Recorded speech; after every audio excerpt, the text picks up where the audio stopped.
pressure washer here. That is a 3000 psi, 2.6 gallon per minute.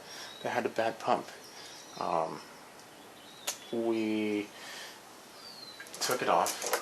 Well, I took it off because at that point it just isn't very cost effective to do it, to repair it, because at the very least it wasn't creating pressure, so it would just be the most likely I'm forgetting what it's called, but it would be like $50 for that one. So took it off. This, however, is a brand new pump, also 3000 psi, 2.5 gallons per minute, so it's a little bit less water, a little bit less cleaning units, but it's the same psi, and it has a 3/4 inch drive requirement, which this has. That's what we did. So right now I'm going to make a video on how to replace your pump. Very first thing is to measure your shaft. Most common are 3/4, and they're usually long. Next one would be 7/8. Those are usually a little bit larger. Then you have like specialty ones. They might have like a little gear that you have to put on the shaft. They could be shorter. Those are usually Excel pumps though. But we're not going to worry about that. Right now, we have a couple things we need to go over. One, we need to make sure this physically fits in here. And it does. It's a little tight though. Next, we need to figure out how we want to orient it, because this can work either way, just as long as it's horizontally.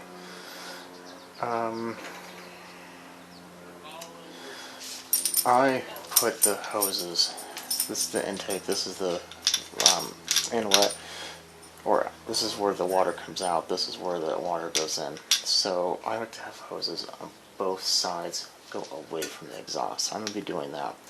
First things first, in here there's a keyed shaft. I want to twist it. So, it's not always easy. The keyed part of it is facing up in the direction I'm going to install it, because on the shaft there is a key that's already installed. I'm going to be simply putting this on. You can put anti-seize on there, but with horizontal shafts I don't worry too much about it, because they're usually pretty good. If it's a vertical shaft pressure washer though, always put anti-seize on there. Okay, so first things first, I'm hoping we don't have to take off this, but I'm pretty sure we probably do. Oh, maybe not. We might have knocked in a little bit luck. Okay. We also have to attach this. This is a soap dispenser. Gets routed. Looks like, yeah, that goes up there. Yeah, so this end needs to go on this little nipple, but we don't really, that's not really too important. I'm going to be hand screwing these in for the time being, and then after what we put it on, I'll go ahead and tighten up and give it a test. So if you do want to put anti-seize, make sure to just put a very light coating on there. Like I said, it's not very necessary for a vertical, or horizontal, excuse me, but very necessary on a vertical shaft. Other than that, I think that's really about it. We just want to make sure the key shaft goes in very smoothly. If it's a vertical shaft you're having problems, you can use anti-seize to kind of put the key in and kind of hold it in place, because sometimes they will kind of slide off. This one's a lot easier because you don't have to worry about that. I just have the crank with the slot facing up. Okay. Chatted.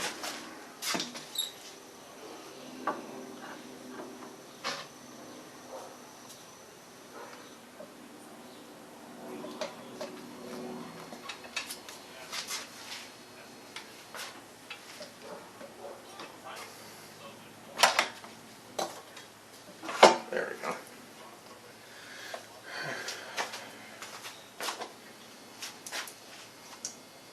So next, with the inlets and outlets, the right area, let's put the screws on. Again, finger tight.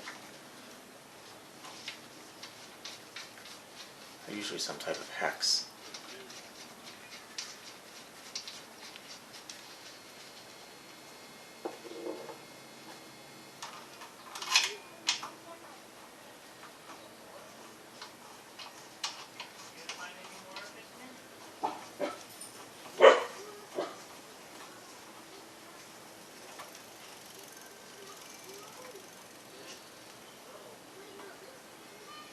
Okay, there's 2 of them.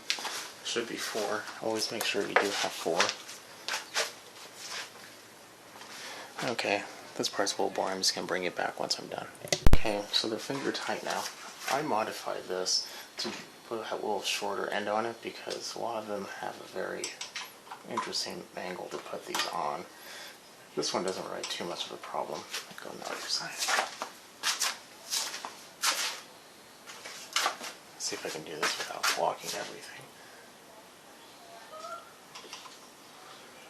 But now, since it's finger tight, simply just tighten. I'm going to do that to all of them, and then attach the hoses, put it on, and then yeah, bring it back. Okay, so the pump is all on. I'm not going to show this part because you've seen me start a pressure washer a few times already. It's not that hard. But I want to go over 1 or 2 other things. When we first start it, make sure to turn the water on without the engine on. Open the nozzle, let it flow off for about 30 seconds to a minute.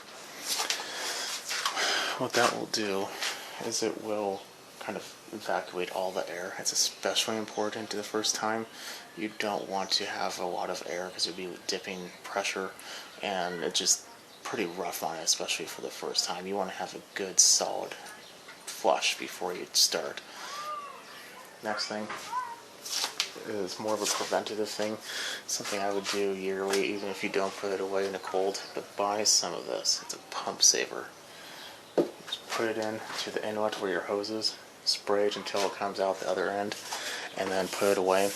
What that does is 2 things. 1, it prevents from freezing, and 2, it prevents, it just kind of coats the inside, refreshes the seal, so even if you live in southern Florida, pump saver does exactly what the name implies. Okay.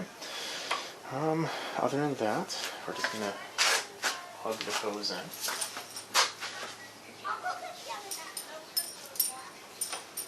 There we go. And the valve, I was forgetting the name, it was called the unloader valve. The unloader valve was the expensive piece. The reason why it was so expensive is because it's an older one, and they're just not as cheap. The newer ones, in fact, I think I have some.